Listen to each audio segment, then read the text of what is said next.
See what answer you get. You can look up your favorite mathematics professor, pick one anywhere in the world, and you look at their PhD student list. And you can do this by going on a site called Math Genealogy. It's a great little sort of family tree. They're all in the family together. Don't mess with the family. So it shows you a person and who their PhD supervisor was, and who their PhD supervisor was, and so on. Occasionally you sort of you browse around on this. And it's quite funny because it shows you the name, and then a number of descendants that person has. So I've gone to many of these sites, and there's a bunch of names. And the number of descendants of each one, this is PhD graduates. The number of descendants of each one goes something like this. Say it's someone who got their own PhD maybe 50 years ago. 0, 0, 4, 0, 2,971, 12, 400, 0 is often how it pans out. Please look up a few professors or famous mathematical names. This is how it often pans out.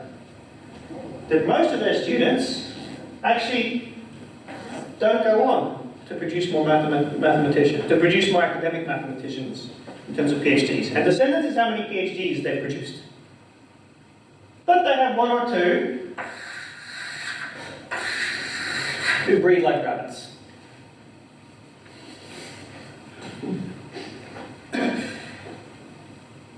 We're taught by a tiny, tiny proportion of mathematicians, even. And of those people, very few have any out of academia experience. Computer science is different. Computer science people do go and spend some time in industrial research and come back. Ross Anderson, professor of computer science here, he spent years in industry. He's doing all right, fellow for the Royal Society now. I don't know of any mathematicians who left academia for 10 years and came back to a professorship, let alone getting a seat at the Royal Society. So we do things in a particular way. So this sort of, even descendancy tree, it's not a tree, it's not like, I have 4 students and they have 3 students each. It's nothing like this. It's more like I have 4 students, they have none. This person has 4 students, they have none. This person has 4 students, they have none.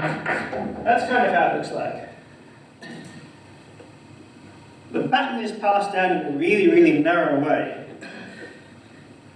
Here's some stats which kind of scared me when I saw them. Take all the PhD graduates in the UK in STEM subjects. This is just STEM subjects. I don't know the exact number for mathematics. Just in STEM. All the PhD graduates. 53% go to industry directly after their PhD. 47 go to get some sort of postdoc. Of those, 17 end up going into industry eventually, and 30 get a permanent academic. So here again, get some sort of permanent lectureship. So even of PhD students, 30% get a lectureship, which is kind of reflecting these numbers here. You don't take PhD students when you're a postdoc, not often. But then a really interesting number came up. Of these 30, 26.5% eventually leave academia. Up to industry again. We're now on 3.5. 3.5% of STEM PhDs in the UK only stay in academia. The rest leave somewhere. Now this 3.5, 0.45, become a professor. The ones who spent their entire career. So of this 100% of PhD students, less than 0.5% become professor. And this is just STEM alone. I don't know what the numbers are for mathematics. Let's assume it's something like that. We're taught by an incredibly small subset, mathematicians, people who don't tend to go out in industry and come back. It's very difficult to come back. Extraordinarily difficult to come back. Because you've left the family. Hey, we're all part of a community here. What's going on? What are you leaving for? Why would you want to leave? What's wrong with you? That's the sort of response that you get. This is not the view that I hold.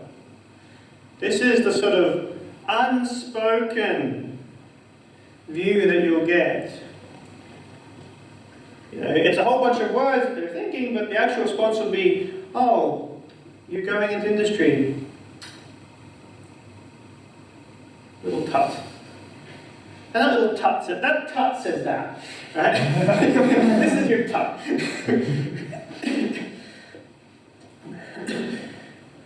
So how do we get here? How did mathematicians get into this sort of community that I'm describing here? Well, to use the words of Newton, or not his original words, we stand on the shoulders of giants. Every academic mathematician will have had a supervisor. And they had a supervisor, and they had a supervisor, and you can trace this stuff back to the 12th century. Unbroken chains. I traced mine, because, of course, I get back to Alonso Church, not Turing, unfortunately, but Alonso Church. I get back to Newton. I get back to the Bernoullis, most of them. Gauss is up there somewhere. I think Leibniz, Fourier maybe. I mean, there's a very small set when you go all the way up. So you've got this unbroken chain of passing the baton down. Here's the sacred knowledge. Now it's yours. And you spend years with the PhD supervisor. And they really let you into the fold. So your mathematics training undergraduate is sort of mathematically quite rigid, but in terms of community, we haven't quite built that into you yet. Come to a PhD and you learn all about the deeper mathematics community. It's a different experience to doing undergraduate, genuinely different. Actually talk to lecturers and professors quite a lot. You don't do that as much in undergraduate. So I looked up an example. I picked out a random Cambridge mathematician name. Andrew Wiles came to mind. Cambridge mathematician, did his PhD here. So I looked at his PhD supervisor, Cambridge mathematician. I looked at his PhD supervisor, Cambridge mathematician. Looked at his supervisor, Cambridge mathematician.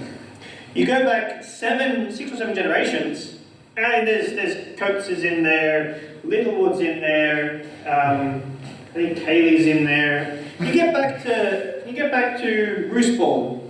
Bit of the Roose Ball lecture in mathematics we have here. So Roose Ball. So he had no supervisor for some reason. I'm not sure how he got into the community. The math genealogy doesn't refer to any supervisor to him. But he came along in the mid-19th century. Maybe Pierce can give us more information about this. Came along in the mid-19th century, and all these students after him. All in Cambridge, I think all in Trinity. So this unbroken chain. So you think, okay, this is how we pass things down. Father-son type stuff. It's all men, unfortunately. So the wisdom is passed down. Here's the book of knowledge. You take it, pass it down to your next youngling.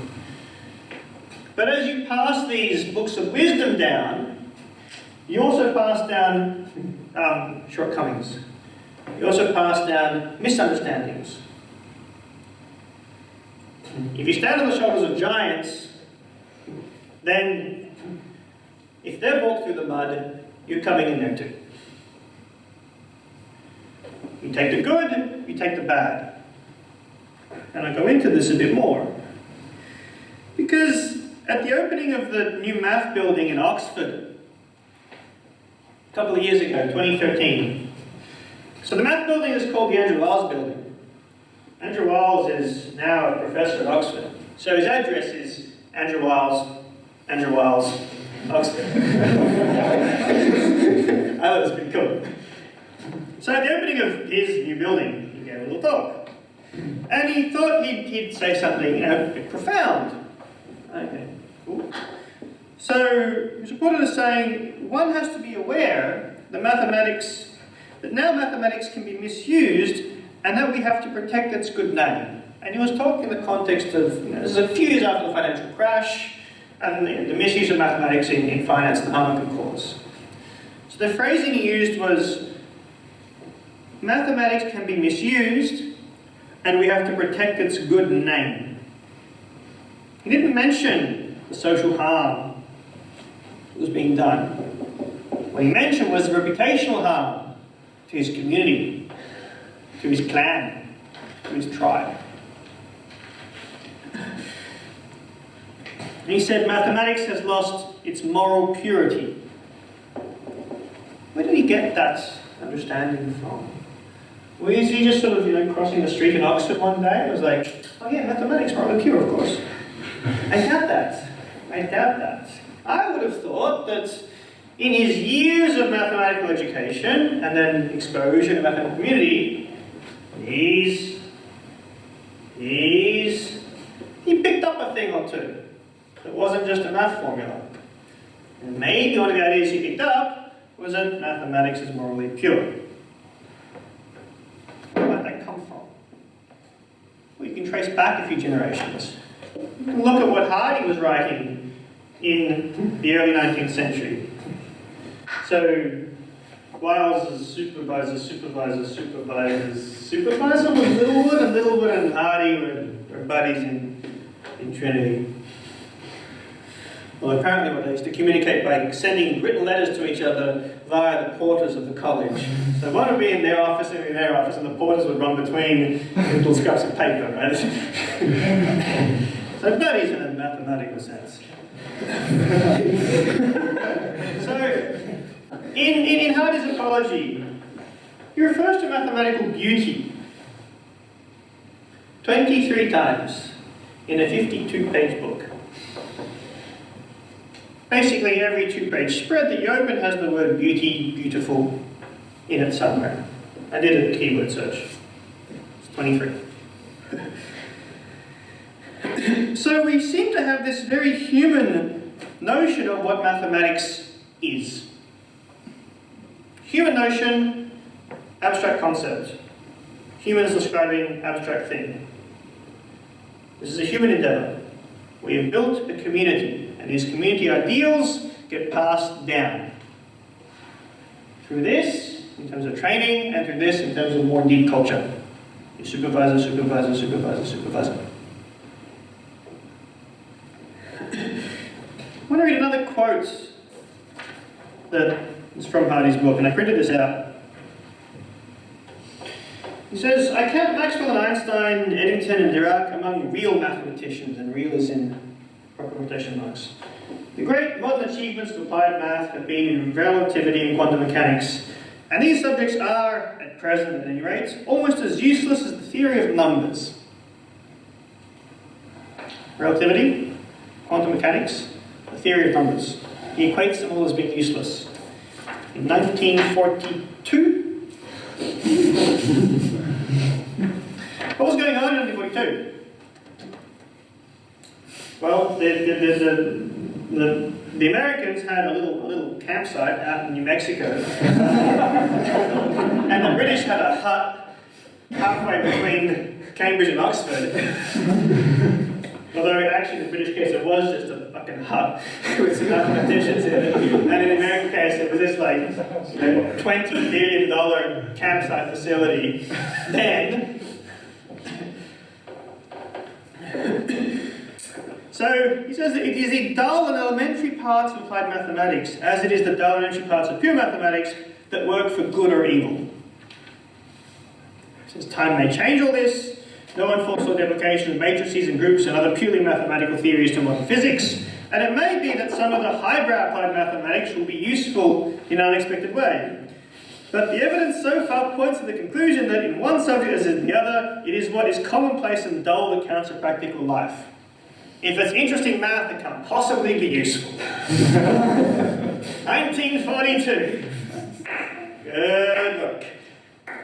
It's not that I expect Hardy to foresee the advent of cryptography in the sense that we know now, and the advent of nuclear fusion and fission. I don't expect that of anyone.